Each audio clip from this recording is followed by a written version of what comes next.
మరోసారి కోరుకుంటూ సెలవు తీసుకుంటాం. సింధూర్ రెడ్డి గారు. ధన్యవాదాలు అధ్యక్ష. గ్రంథాలయాలు, దేవాలయాలు, విద్యాలయాలు మానవ జీవిత మనుగడకు ప్రతిరూపాలు. చిలకమర్తి లక్ష్మీ నరసింహం గారు చెప్పిన ఒక మాటని ఉదాహరణగా చెప్తున్నాను అధ్యక్ష. గాలి నీరు లేక గడపవచ్చు, గ్రాసమును లేక ఎట్టెట్టో గడపవచ్చు, గడపవచ్చునే ఒక గడి అయినా గ్రంథాలయం లేని గ్రామము వందు. అనగా గాలి నీరు ఆహారం లేకపోయినా బ్రతకొచ్చు, కానీ గ్రంథాలయం లేని ఊరిలో బ్రతకడం కష్టమని ఆయన ప్రస్తావించారు. అలాంటి మహానుభావుడు చెప్పిన విషయంలో మనం ఒకసారి ఆలోచించాల్సిందిగా కోరుతున్నాను అధ్యక్ష.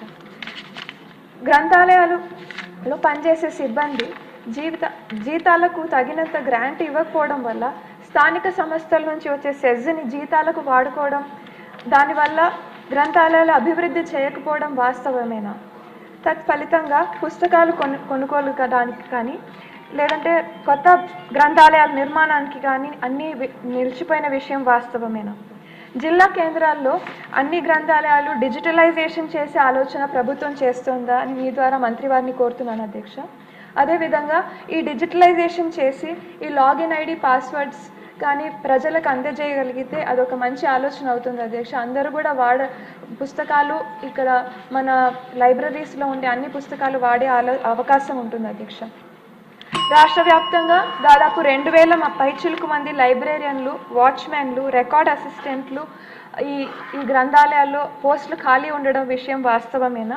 వీటిని భర్తీ చేసే ఆలోచన ప్రభుత్వం ఏమన్నా చేస్తుందా అని మంత్రివారిని కోరుతున్నాను అధ్యక్ష. అదేవిధంగా కాంపిటేటివ్ ఎగ్జామ్స్కి కావాల్సిన పుస్తకాలు డిఎస్సికి కానివ్వండి, బ్యాంక్ కోచింగ్ కానివ్వండి, గ్రూప్ 1, గ్రూప్ 2 సర్వీసెస్కి కానివ్వండి, ఇలాంటి పుస్తకాలు దీంట్లో అందుబాటులో ఉంటున్నాయా? అదేవిధంగా నైతిక విలువలు పెంచే రామాయణం కానీ, భాగవతం కానీ, పెద్దబాల శిక్షలు కానీ, సుమతి శతకం కానీ ఇలాంటి పుస్తకాలు అవైలబుల్ ఉంటున్నాయా అని ఒక ప్రశ్న అధ్యక్ష. ఇంకా మేజర్ పంచాయతీలో బుక్ డిపాజిట్ సెంటర్లకు బదులుగా మినీ లైబ్రరీలు ఏర్పాటు చేసే ఆలోచన ప్రభుత్వం. స్కూళ్ళల్లో